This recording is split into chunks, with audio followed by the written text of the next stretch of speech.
Yeah, thanks for the introduction. Ferdas, thanks for kind of doing the data science part quite big in your talk, so I don't have to feel too guilty if I don't have a big focus on data science here in mine.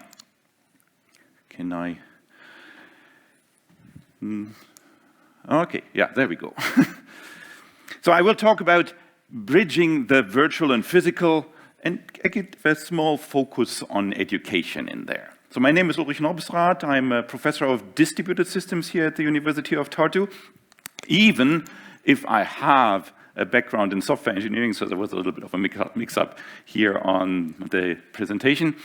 And I have a big background also in Internet of Things, but also have been an educator all over the world. I was once before doing my postdoc here in Estonia, but then I left for a long time, and now I'm back. And during the time I was gone, I also did a lot of stuff in virtual reality and augmented reality, and you can see that this is some of the bridges I want to propose building here today.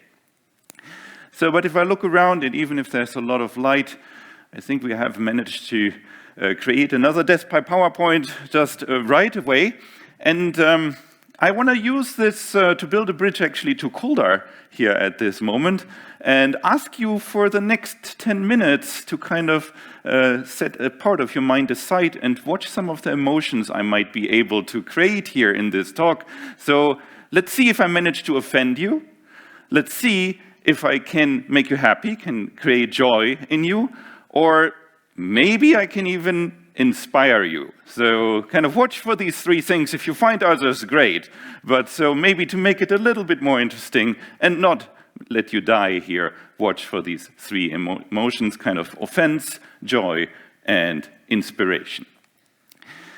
Yeah, but you wonder, okay, are we doing white background, bullet points again? So is this really the only thing we can do here in university to transport knowledge? Or not? And then there is this kind of pandemic thing. Oh God. So the pandemic kind of just legitimizes this death by PowerPoint. So yeah, it's great.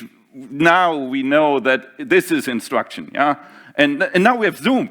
Zoom makes it even more legit. Yeah. So now, and students love it. Students love Zoom because now they can finally be at two places at once. They can work for you in industry and can be in our lecture.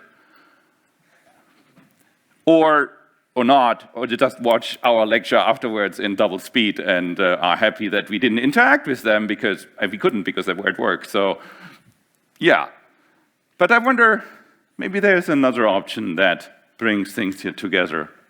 And something that facilitates this interactive idea, which I think is very important for learning, and builds a bridge through something which we have perceived, especially in computer science, as being inherently virtual and kind of some experience in the real world, which is physical.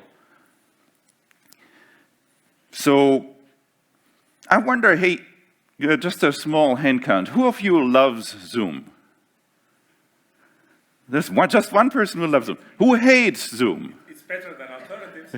Yeah, exactly. Yeah, this is usually what the point should be. What comes out of this little talk is, yeah, usually a lot of people actually show love and show hate. So, like, yeah, it's good that we have it, but yeah, isn't there something else? And so, yeah, let's kind of stay here for a second. So I learned to hate Zoom too during the pandemic and the time I was still in Brazil and already working for University of Tartu just as a teacher. And so in the beginning also like, yeah, okay, good that we have it. But then moving on, I said, okay, there must be something else. And the nice thing is I had actually a PhD student doing his PhD in police trainings in virtual reality. And so we said, we hate Zoom, so let's just also use what we are studying here for meeting. And so we had a couple of meetings with other supervisors in virtual reality, and they were actually fun. So we actually enjoyed doing that, and it felt like doing real teaching again. And not only I had this idea that we could take that with virtual reality to the next level. So just a couple of days ago, you probably all know that Facebook announced that they're now investing in Meta and becoming Meta and investing in the metaverse. And on the other hand, this is not really something new because we have read about in fiction about that metaverse stuff. This is even a term from fiction, so from Snow Crash and Neuromancer and Ready Player One. So you have these concepts actually there. And finally, a couple of weeks ago, end of September, I actually had some similar talk than what I'm giving you right now already at a gaming event in Tallinn, talking about Ready Players Make Education Awesome Again in virtual reality. And I had some pretty good feedback coming from there, so I think it might be an idea that finds some resonance here in Estonia.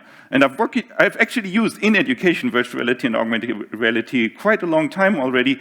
So in 2014, when 3D printers became readily available, I also printed Google Cardboards before there were actually Google Cardboards and let my students use it. There were some nice projects coming out there. So I have been following that quite a long time, but more as a hobby, but maybe now is the time to take it to the next level. So I mentioned Ready Player One. Who of you has read or watched Ready Player One? Very few, very few. Interesting. So I think it should be a required literature in the computer science department. I always wanted to pitch that to our librarian to say, yeah, there are a couple of books, apart from science books, I want you to have here. So probably I should make that part of my classes. But so I was reading, of course, this book as a professor. And as a professor, you have sometimes things with a different eye. And so one thing stood out for me. So there was this quote, I read it kind of during the pandemic, unlike their real-world counterparts, most of the Oasis is the metaverse of Ready Player One, public school teachers seem to genuinely enjoy their job. So the teachers were actually enjoying their work in this kind of slightly dystopian world.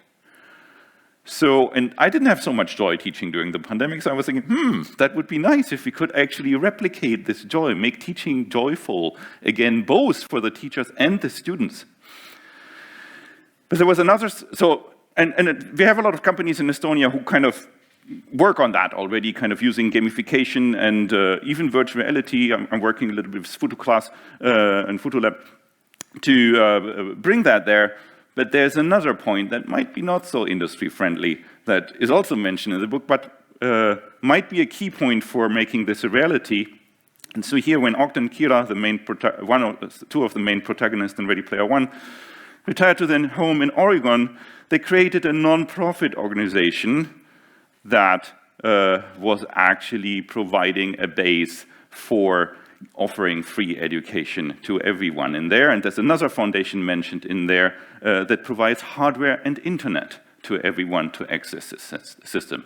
So, and I had discussions with some founders of Moon Cascade about this topic here, and they said, yeah, maybe this actually having a non-profit umbrella somewhere here doesn't mean that people can't make money in it, but having this would probably be one of the key factors to take it to the next level. And so seeing what Facebook does, we don't know if that can do it, because Windows hasn't really, or Microsoft hasn't really created and enabled the internet to flourish. I think it was more Linux. So would it be Unity and Facebook who will build the successor of the internet, the metaverse? I don't know. So I think having a university involved that is not primarily focused on making money out of it might be a smart choice. So consider us as a partner for building that.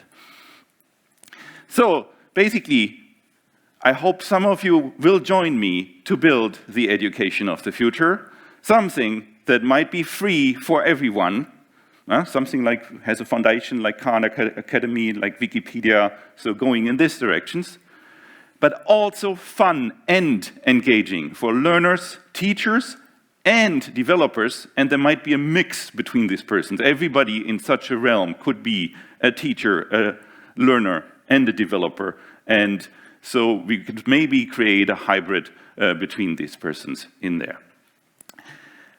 And of course, from a computer science standpoint, and being a software engineer by trade, I'm very interested in how can I enable this development? How can I make everybody be a developer? How can I build a framework that can actually work? And as an open source enthusiast, as you have already seen my bias here, also looking at what solutions can be pushed with community interest in here and which communities can be built to push forward and how can we merge industrial and common good interests here. And yeah, of course, this would be automatically like the internet, international, intercultural, and we had the big bonus, it would work during the pandemic. But you say, oh, Guy, you talk so much about education here, and you promised us that something about bridging the physical and virtual. So here you have it. My background is actually in Internet of Things, and if we take virtual reality to it, we now have the latest buzzword in our field, which is the digital twin. So basically merging these two gives us a digital twin. So if you want to work on digital twins, I hope I will be your guy here in Tartu. I'm working on this education project, which is kind of merging the physical world of education with the virtual world. But I'm also working in the autonomous driving lab on virtual reality teleoperation. And I've recently started to work with people in TalTech on a green twins project, which is about digital twin for urban development and sustainable living in urban environments. I have, though, only had the chance to come here to Estonia 10 weeks ago, so I'm trying to tap myself here a little bit on the shoulder and said I think I achieved quite a bit in the short time I have been here. I've done a lot of teaching. I have built up connections to companies here, and I'm at the point where finally being here in physical, a year before I didn't manage to, but to actually have a small army of students that are working with me. So you might ask, how can this guy deliver on this big dream?